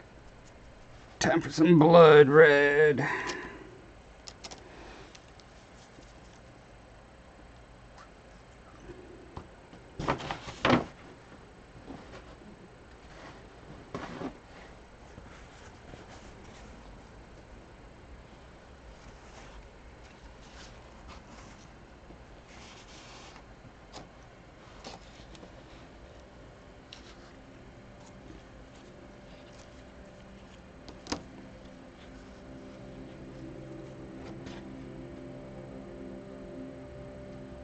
Uh-oh.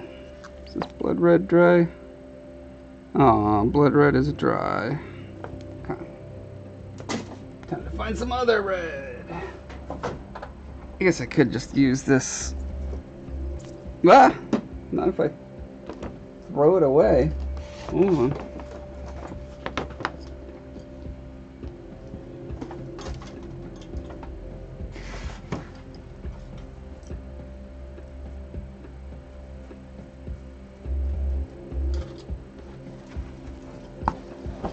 Retrieved.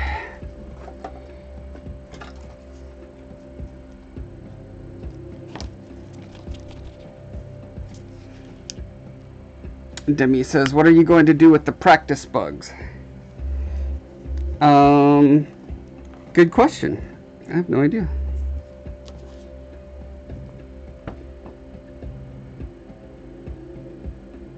I'm going to take a picture of them for the thumbnail for the YouTube video about how to make hot glue bugs. That's one thing I'm going to do with them.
And he says, I'm reading your responses to my questions. I think the more I think about it, the more an actual picture of the Ancient One is needed. It's such a strange creature, I'm having trouble imagining it. Yes, I agree. It is very strange, and I really should start developing it. There's several creatures that really need more development. And you know, it's just one of those things where priorities. So many things to do. So,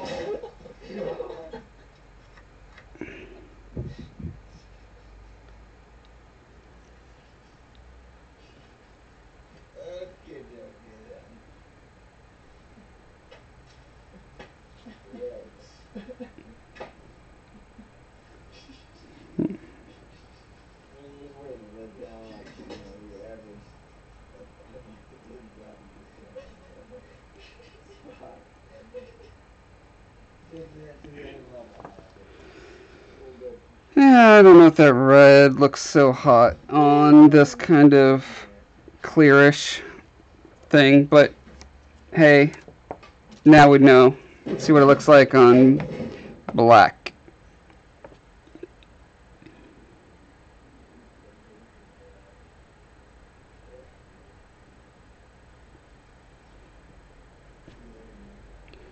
I'm assuming I'll probably need a couple coats to get the coverage I need.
Lynn says, that looks so cool.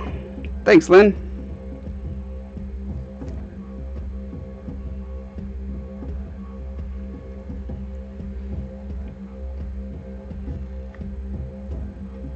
Yeah, I don't know if that red is really enough to pop at this point, but let's say it's good enough for now. Okay, let's give this guy some scary red stuff. Scary red eyes.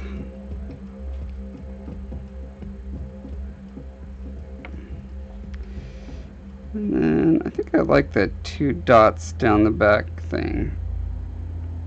Worked really well for that last centipede.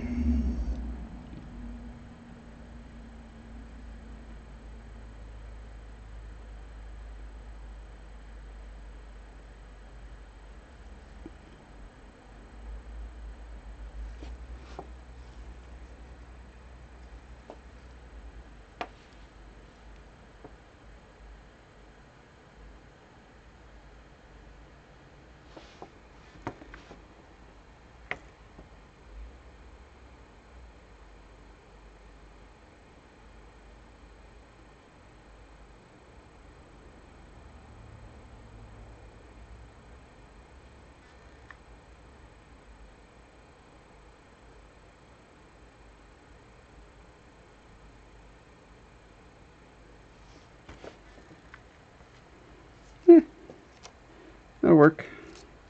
Alright, what about this guy? I guess I already determined that I'm not a fan of red on this color, so maybe try some black.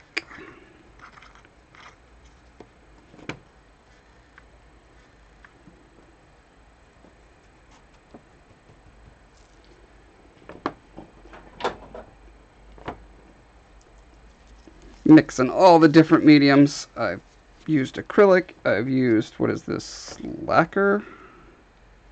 Enamel. Now I'm going to use ink. Breaking the rules. Now this is all part of just experimenting and seeing what works best with different things. I've never tried painting hot glue before, so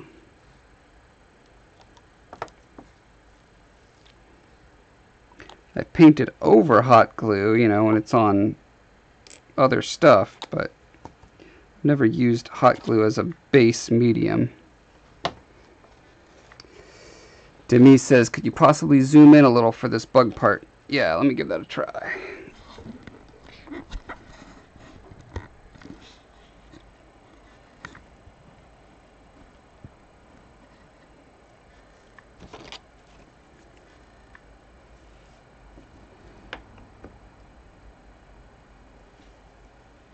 Of course, then it runs into the problem of not wanting to focus. But don't you worry, I have a $1,000 solution that I'm currently concocting to this little focusing problem.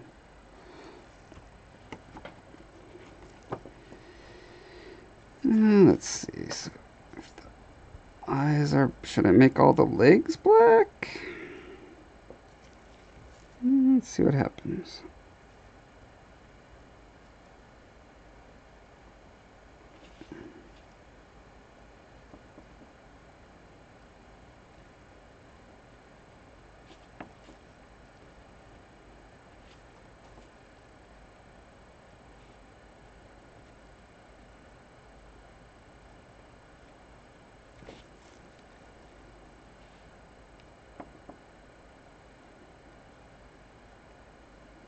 Kind of like that fade.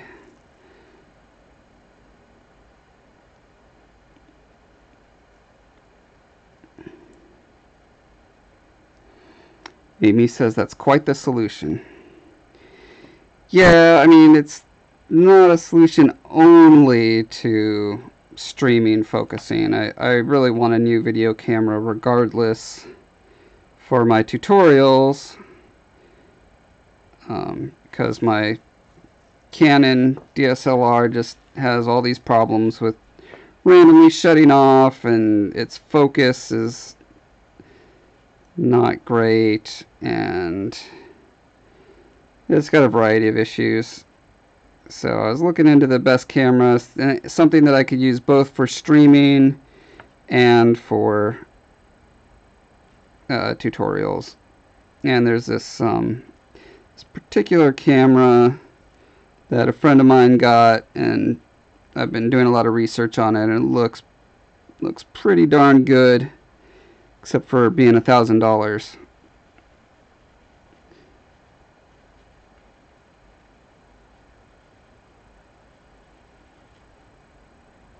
But I was saying this earlier, like with the Patreon support that I have, I would have it paid off within 20 months if I continue to be supported at my current level of about $50 a month. So it's not, you know, crazy as far as like being stupid for me to do.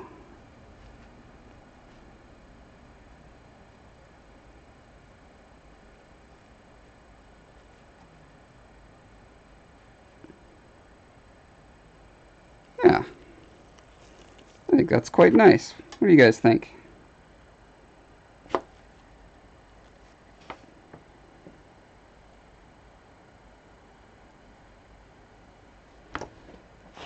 Pretty creepy.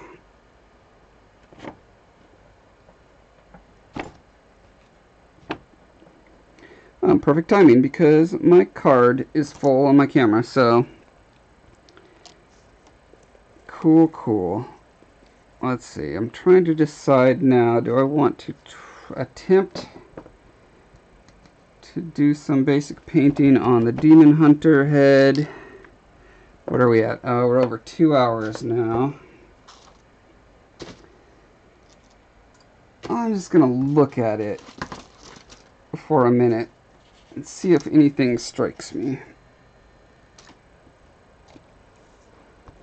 Like a comet or a baseball bat to the back of my head or something like that could strike me.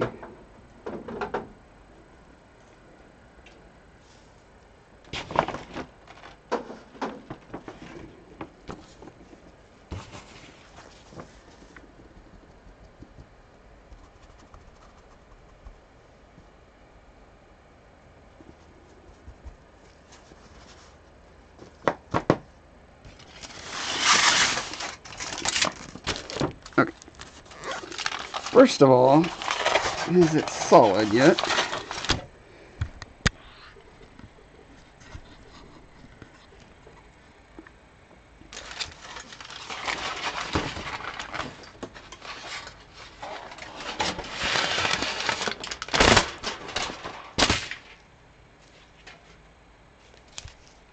Feels solid.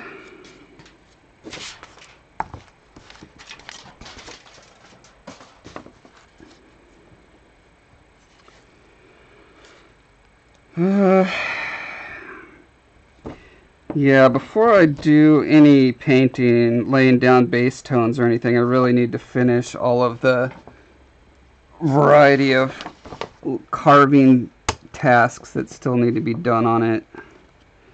So I think that's going to push me past my limit of what I can feasibly do tonight.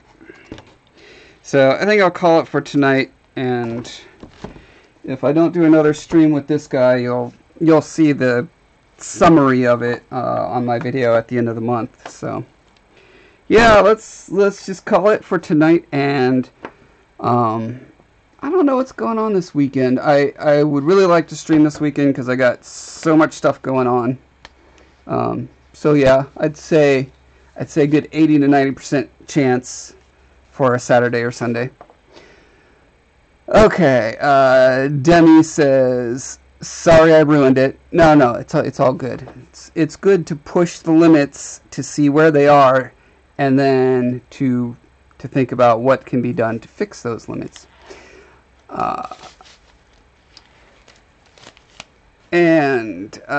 Looks like he's been through some hard times.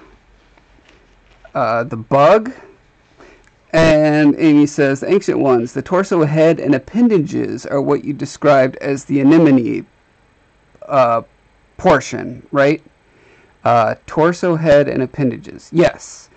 If basically think of it this way, the body, which is the thing that could be miles long, is essentially a giant sack for pulling in nutrients and chemical breakdown and recomposition. It's almost like it's a massive appendage, like a snail foot or something like that, that's specifically for modifying the world. Like it's a giant not earth mover. What is that called? Where you like I can't remember. It's late and my brain is toasty. But anyway, they can go and carve canals and eat away mountains, create mountain passes, whatever. Like, that is one of their powers that they've purposely cultivated for the purpose of creating planets that are habitable by different creatures, etc., etc. So, yeah, their giant body is pretty much just for that. And everything else they do is about their thinking and communicating and all that stuff. So that, all their sensory organs, communication, all of that is like consolidated onto that little nub that pokes off the end. So maybe that helps explain it better. Big Green says, I didn't have much to share tonight, but I still enjoyed listening. Thank you. Well, thank you for listening. Lynn says, good night, Josh. Thanks for the stream. Always great to see your process. Night, everyone. Demi says, always a pleasure, etc., etc. So, yes, thank you guys. I'll hopefully see you guys this weekend.